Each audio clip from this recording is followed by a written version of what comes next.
Senador Magno Malta, por gentileza, convido a Vossa Excelência a ocupar a tribuna.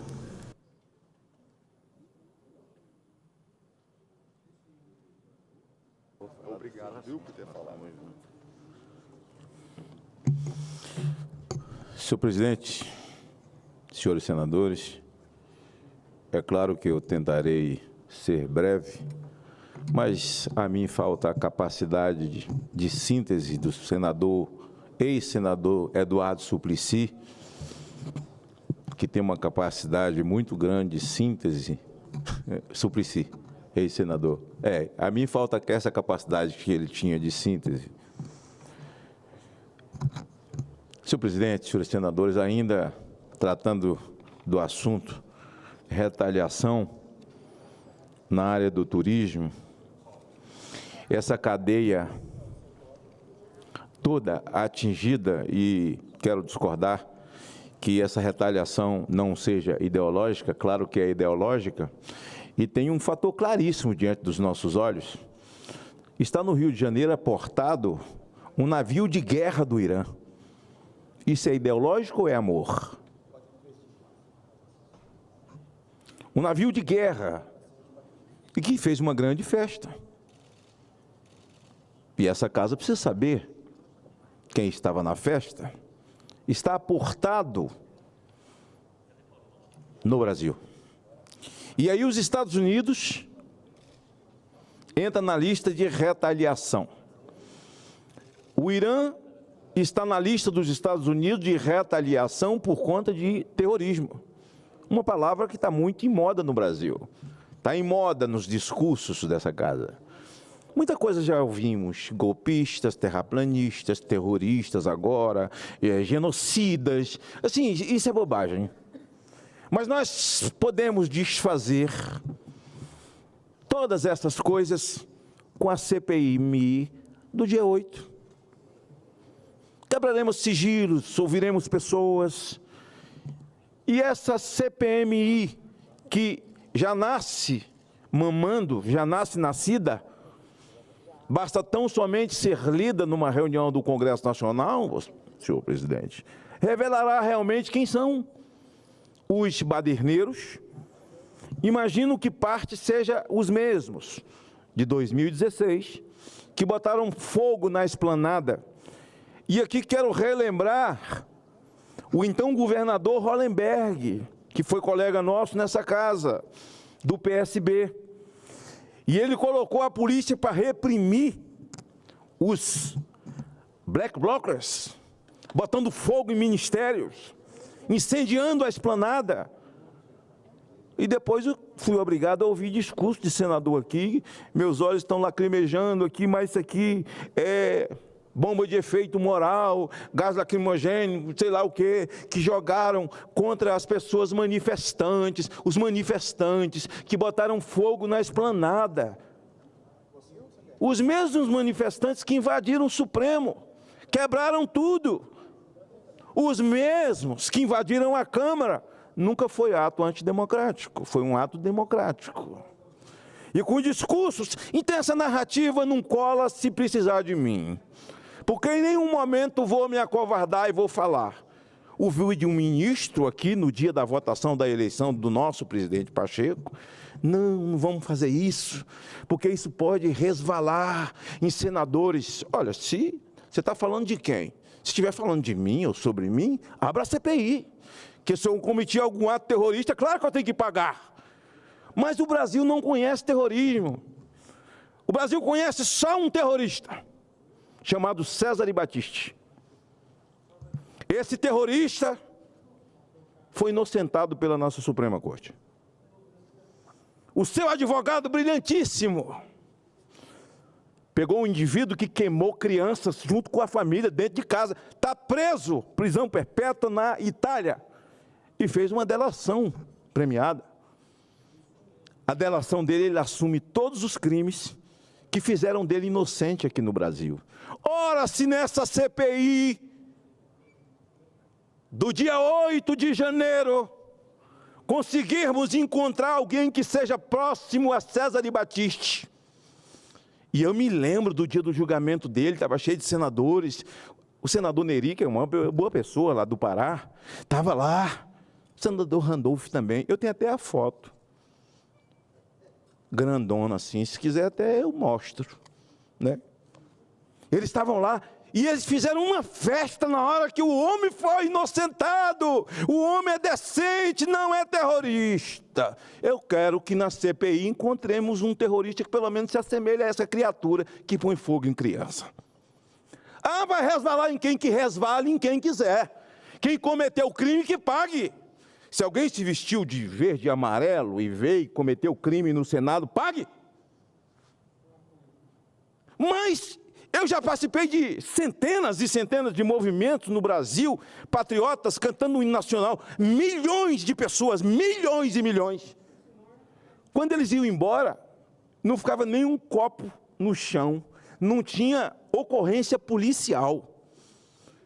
Então os fatos, e existem já tanta coisa na mão das pessoas, tantos vídeos reveladores, e uma CPI.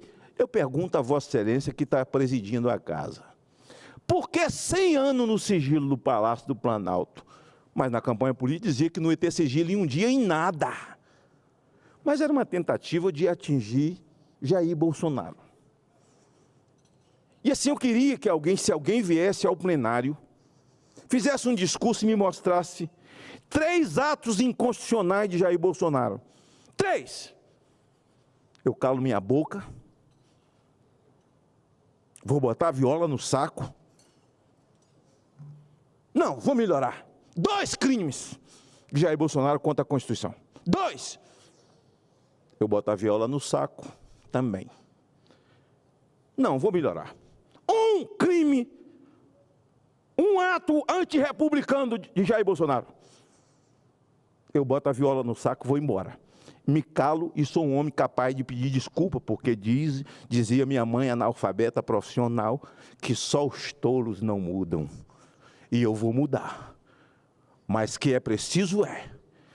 O tamanho dessa casa, a Casa da Federação, tem um tamanho tão tremendo que não pode fugir ao seu dever nesse momento.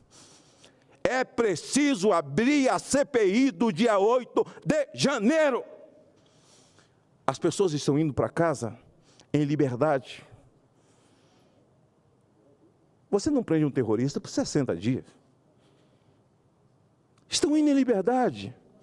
Eu tenho ido ao presídio, assim, estou quase morando na Colmeia, estou quase morando na Papuda. Quando não entro, fico na porta, acompanho a saída, vou para o CIMI. Ver as patriotas, os patriotas, são homens e mulheres que têm trabalho, que têm empresa, têm emprego, alguns são funcionários públicos, senador, e que já foram demitidos nos seus estados, e nós temos que fazer uma ação coletiva para que não haja demissão dessas pessoas. Muitos chegaram à noite e foram presos de manhã. E tem uma coisa, levados para uma emboscada. Emboscada. Entrem no ônibus. Vocês irão seguros para casa. Nós levaremos vocês à rodoviária. Não nos ônibus que vocês vieram, nos nossos. De boa fé eles entraram. Rodaram a cidade para que a mídia pudesse filmar os terroristas dentro dos ônibus. Se o Brasil tivesse esse tanto de terrorista,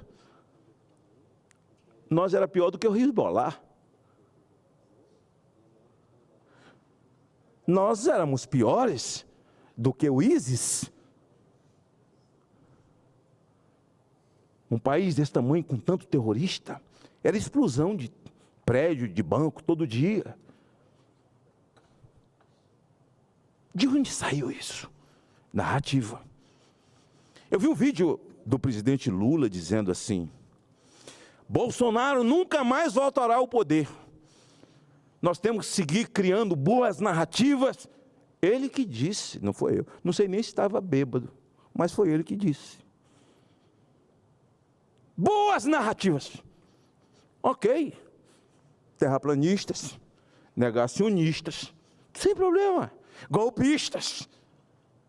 Essa semana eu fiz um discurso falando sobre o Temer, o nosso ex-presidente da Câmara.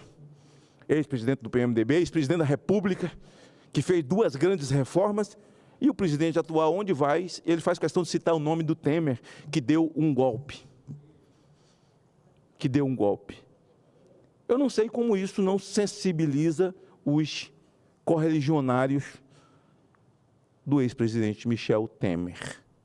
E eu dizia aqui dessa tribuna, senhor presidente, senhores senadores, senador Wellington Fagundes, que se Temer deu um golpe, e o golpe resultou muito bem para ele, e ele assumiu após o golpe, todas as atitudes, todas as ações dele têm que ser anuladas.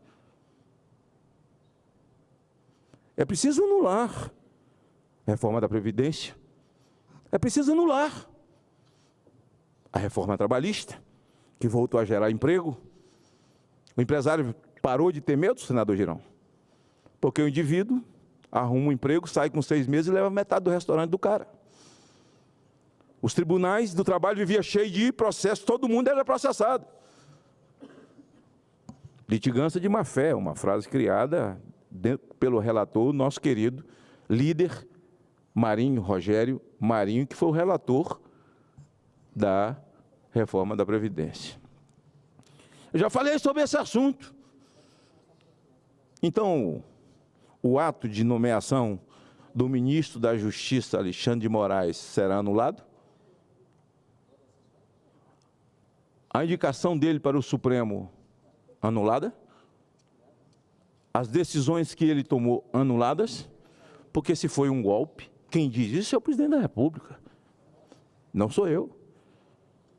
Nós conhecemos a linha do tempo. E na linha do tempo, nós sabemos que Michel nem assinou o golpe, nem pediu o golpe, nem votou, porque Michel era vice-presidente da República. Interessante que eu não subi à tribuna para falar desse assunto, ou repetir esse assunto, mas acho que é muito importante, porque a CPI é importante. 8 de março. No dia 8 de janeiro. No dia 8 de março. E aí, essa movimentação humana das autoridades, nós tivemos lá com a ministra Rosa Weber, senador Girão, uma movimentação humana e divina, divina acima de tudo. Eles começaram a ser mandados para casa, e mais, senador, ao colocar a tornozeleira eletrônica, eu acompanho lá, e fico pensando, eu sou o autor da tornozeleira eletrônica em 2005, no meu primeiro mandato. Se não tivesse tornozeleira eletrônica, eles estariam segregados, porque não poderiam ir para casa. E eu quero agradecer muito a Deus, senador Girão, porque na sua infinita misericórdia, bondade, tem mexido com o coração das autoridades. Não é homem, não é mão de homem. Quem somos nós? Diante da tragédia que nós estamos vivendo, onde o Brasil está vivendo uma mudança de regime. Não é um presidente que perdeu e outro ganhou. Não, é um cerco ideológico que nós estamos vivendo. Pois bem, eles estão indo para casa. Amanhã, mais uma leva de mulheres. Hoje teve uma leva de homens. E a justiça, ela vai se estabelecendo. Eu quero ler um texto aqui muito importante, é que esse texto importante,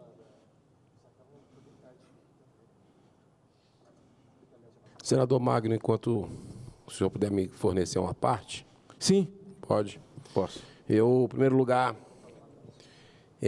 queria dizer que poucas vezes vi um orador como o senhor falar de uma forma tão fácil a realidade que nós estamos vivendo aqui nesse Brasil, onde os valores estão invertidos, onde não há governo.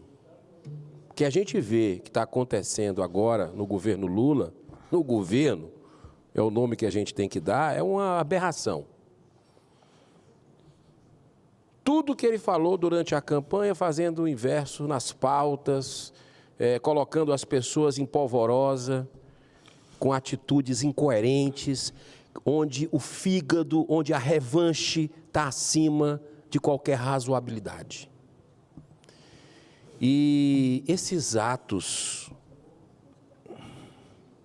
do dia 8 precisam ser investigados. Nós estamos demorando muito. Eu quero fazer aqui essa ponderação. Já ouvi em bastidores que pode ser dia 28 de março a reunião tão esperada do Congresso Nacional, onde vai ser lida essa CPMI, porque o brasileiro lá fora está confundindo CPI com CPMI, não tem nada a ver. Nada. Uma é aqui do Senado, que é a CPI. A outra, inclusive essa eu tenho que dar os parabéns ao senador Rodrigo Pacheco, porque devolveu lá para o ministro Gilmar Mendes, dizendo que não vai abrir, porque as assinaturas da legislatura passada é que estavam nesse requerimento. E quer mais? A legitimidade quem tem é a CPMI. Esse M faz toda a diferença. Por quê? Onde é que houve a presença de vândalos depredando? Foi só no Senado? Não! Foi lá na Câmara dos Deputados. É como aquela história do Capitólio, lá nos Estados Unidos. O que é que aconteceu lá? O Congresso foi investigar. E 2 anos depois, a gente está vendo a verdade. Que no Brasil não demore esse tempo todo, porque tem gente sendo injustiçada. Fui com o senhor lá na Papuda e a gente viu. Mendigo que estava lá no quartel foi arrastado, tem autista, tem problemas com pessoas com comorbidades ainda, enquanto a gente está aqui discussando, estão sofrendo lá. Que essa celeridade seja cada vez mais dada pelas autoridades, porque, como dizia Martin Luther King, o grande humanista pacifista, pastor, sim, ele dizia o seguinte: uma injustiça em qualquer lugar é uma ameaça à justiça em todo lugar. Que essa CPMI, ela venha, porque as 2 casas foram depredadas e os senadores e deputados é que têm que fazer esse trabalho de investigação que o povo brasileiro está esperando ansiosamente. Muito obrigado, senador. Incorporo a parte do senador Girão ao meu pronunciamento, peço a taquigrafia. Quem pede por justiça tem que ser justo. A ministra Rosa Weber foi à colmeia e foi acompanhada do ministro Alexandre de Moraes. E eles entraram na cela, desaconselhados pela segurança de não entrar. A ministra foi corajosa, a presidente do Supremo. Ela entrou, porque ali não tinha ninguém perigoso.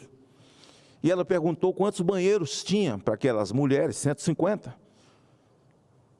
E a doutora Camille, que foi homenageada hoje aqui, diretora do complexo feminino do presídio, disse 2.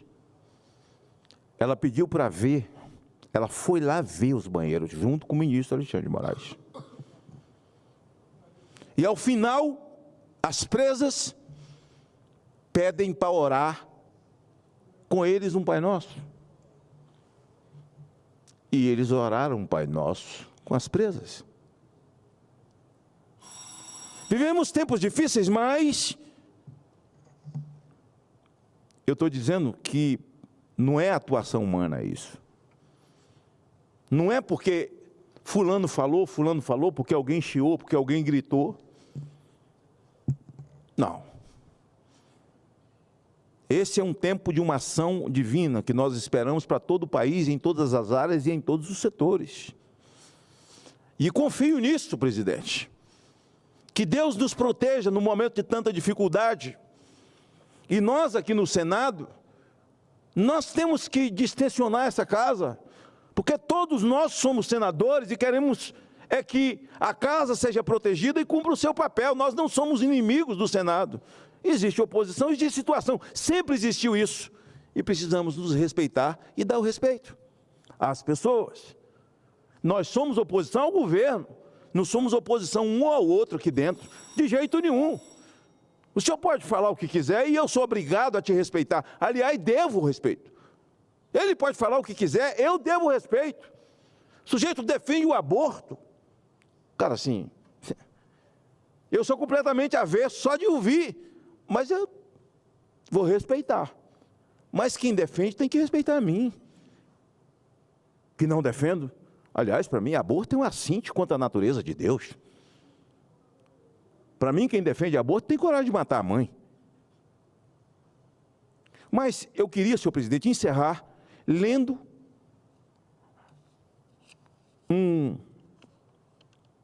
um texto. E ao final, eu vou dizer onde encontrei. O texto, se lido, fica parecendo que fui eu, ou se foi um Augusto Nunes, ou foi Caio Coppola, ou foi o Girão, esse texto. Mas ao final direi, é dura a vida de quem pelo menos tenta não ser engolfado por opiniões ideologizadas, um fenômeno que contaminou até cientistas que deveriam ser a última linha de defesa contra a politização das suas atividades. Alguns acontecimentos dos últimos dias dão um certo alívio para aqueles que mantiveram a independência e são algo duro de engolir para quem acreditou firmemente que os negacionistas, entre aspas, seriam punidos por seus múltiplos pecados durante a pandemia.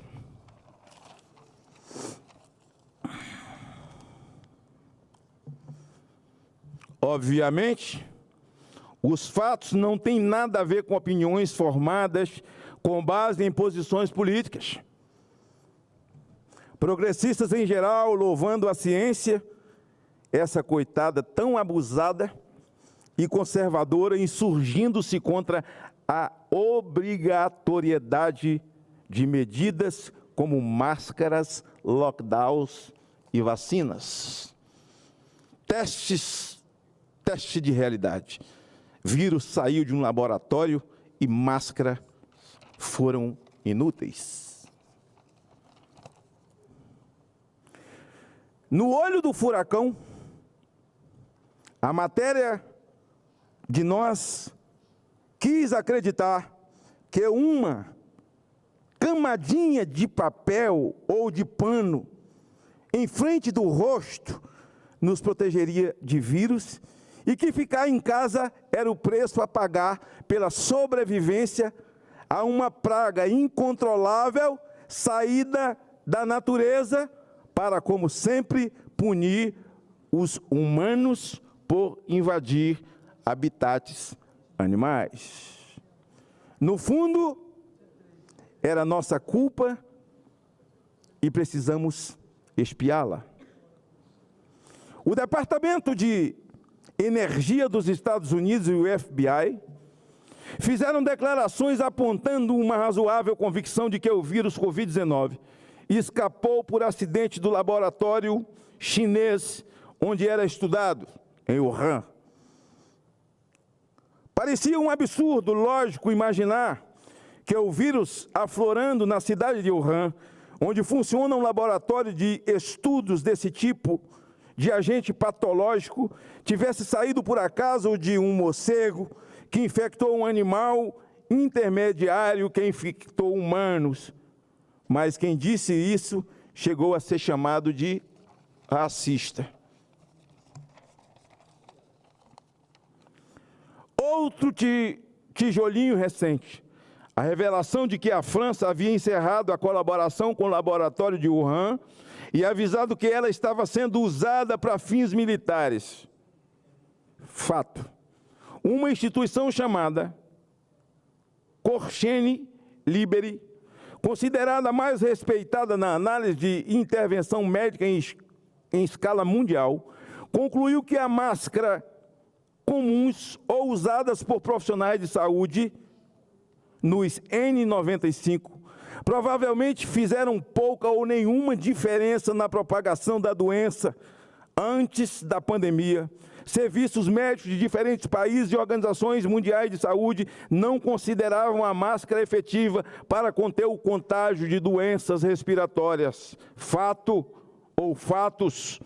Uma montanha de e-mails provenientes do ex-secretário de Saúde do Reino Unido, Matt Hancock, comprova o que muita gente já tinha concluído, ou seja, que o governo na época, chefiado por Boris Johnson, tomavam providências com base em pesquisas de opinião e não mais pura e elevada ciência. Não é exatamente uma surpresa. E todos os políticos precisam realmente levar em consideração o que o povo está pensando, mas ver a manipulação nua e crua desse conceito é chocante. É chocante. Um exemplo, o mar de mensagens. As crianças das escolas inglesas para alunos a partir de 11 anos foram obrigados a usar máscara sem nenhum embasamento científico, mas sim um puro cálculo político. A primeira-ministra da Escócia na época, Nicola Sturgeon, havia determinado a restrição e Boris concluiu que não valia a pena comprar essa briga. Não queria parecer menos durão do que a rival escocesa. Só um minuto, senhor presidente, e eu encerro. Achava mesmo que não havia volta às aulas até o início do ano letivo em setembro. Hancock e outros funcionários ironizavam as pessoas que precisavam voltar ao país e fora durante um certo período, obrigadas a aceitar e pagar para ficar 10 dias em isolamento em hotéis perto de aeroporto, trancados em caixa de sapato. Hilário, diz um deles. Os exemplos de decisões sem motivos sólidos são inúmeros. Provavelmente seriam similares a outros governos, pudessem ser vasculhados de forma tão definitiva.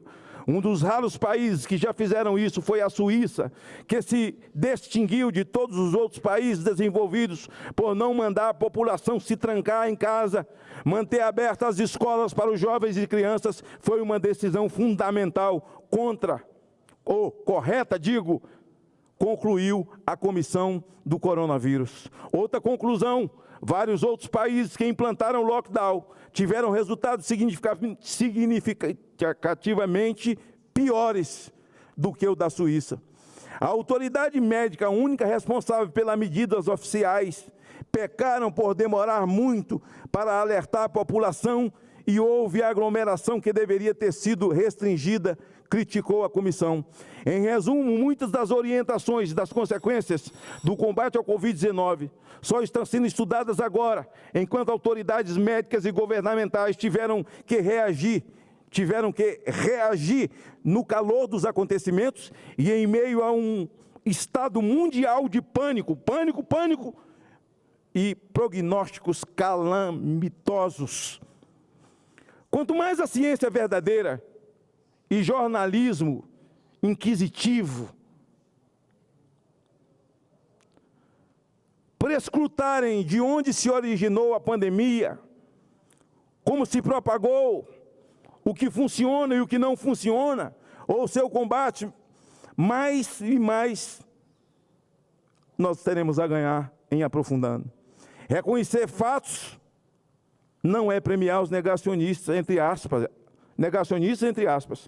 uma palavra odiosa por evocar uma horrível comparação com os degenerados que rejeitaram a conclusão sobre os genocídios dos judeus pelos nazistas.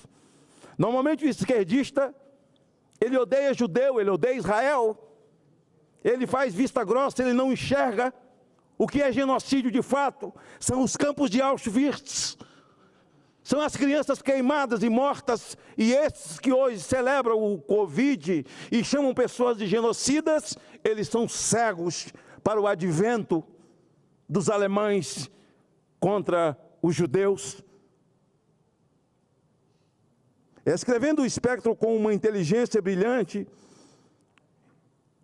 e seu poder para a polêmica, Rothschild anotou sobre a situação da Inglaterra: eu não tinha e não tenho grandes objeções ao primeiro lockdown, ou ao menos às primeiras recomendações para usarem máscaras ou esfregarmos as mãos com álcool a cada pouco segundo da nossa vida.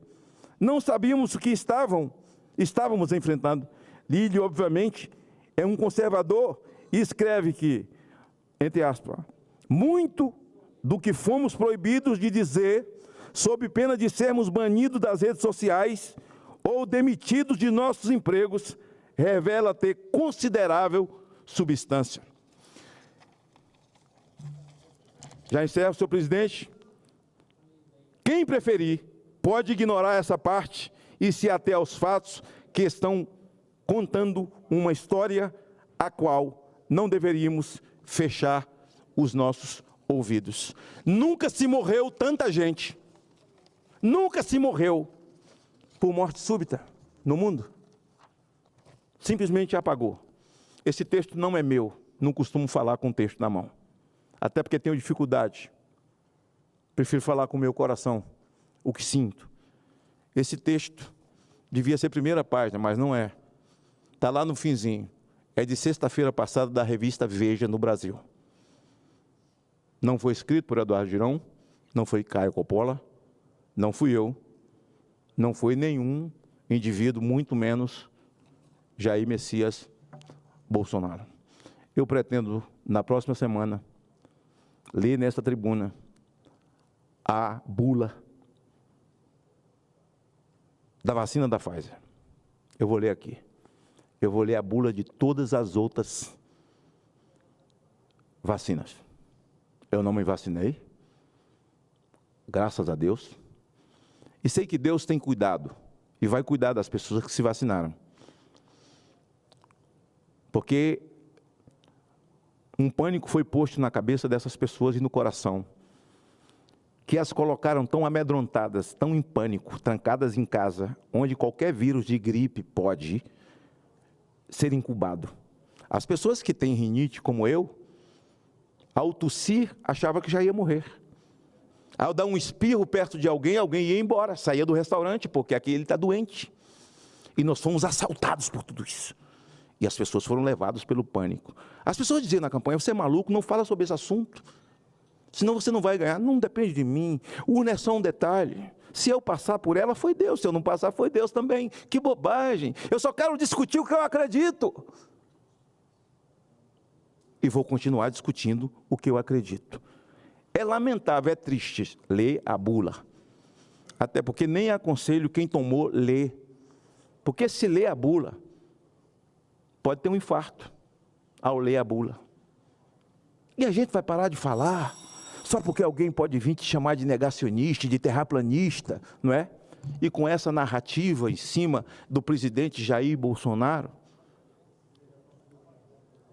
eles passaram a maior parte do tempo tomando o tempo, gastando o tempo sem sentido, usando o tempo, enquanto um Brasil enclausurado, mesmo assim, onde o turismo tomou o seu grande baque, falava o senador Irajá, o Brasil não passou fome. O nosso agro, hoje ameaçado, e Vossa Excelência é da área da Amazônia, do agronegócio, e sabe que verdadeiros atos de terrorismo têm acontecido ao longo dessa semana passada, retrasada, passada, e essa, cometidos pelo MST, contra produtores. Na terra do senador Wellington, o Mato Grosso, terra do agronegócio, o agronegócio é o animal que carrega o Brasil nas costas, invadindo terras produtivas. E são células, indivíduos, que além de apoiados, fazem parte desse governo que tenta fazer um cerco ideológico no Brasil. Vamos destruir o agronegócio? Para plantar o quê? O que os vizinhos plantam? Maconha? Cocaína? O Brasil planta milho, o Brasil planta café, o Brasil planta soja, Nós somos ricos, o nosso solo é rico. Qual a intenção de tudo isso? Eu vou encerrar com essa pergunta. Qual a intenção de tudo isso? E eu não me furtarei de falar o que penso, o que sinto, porque sou brasileiro. Amo o meu país e o meu estado, o Espírito Santo, que nessa atitude de cancelar esses países que produzem e trazem tanta divisa para o nosso país, o nosso estado no Espírito Santo, por conta da nossa muqueca capixaba. Recebe turistas do Japão, recebe turistas dos Estados Unidos, de todos, da Suécia, de todos os lugares que foram cancelados. Eles vão lá consumir em Guarapari, vão consumir na Praia da Costa, vão consumir na Praia do Morro, em Marataízes, sabe? Vão lá subir para a Pedra Azul, as terras frias do estado do Espírito Santo, com hotéis maravilhosos. Essa cadeia toda tomará um baque muito grande por conta de um comportamento meramente ideológico, porque é ideológico. Porque quem aporta um navio de guerra do Irã dentro das suas terras e retalha quem pode trazer divisas pelo turismo, é claro que é ideológico. Obrigado.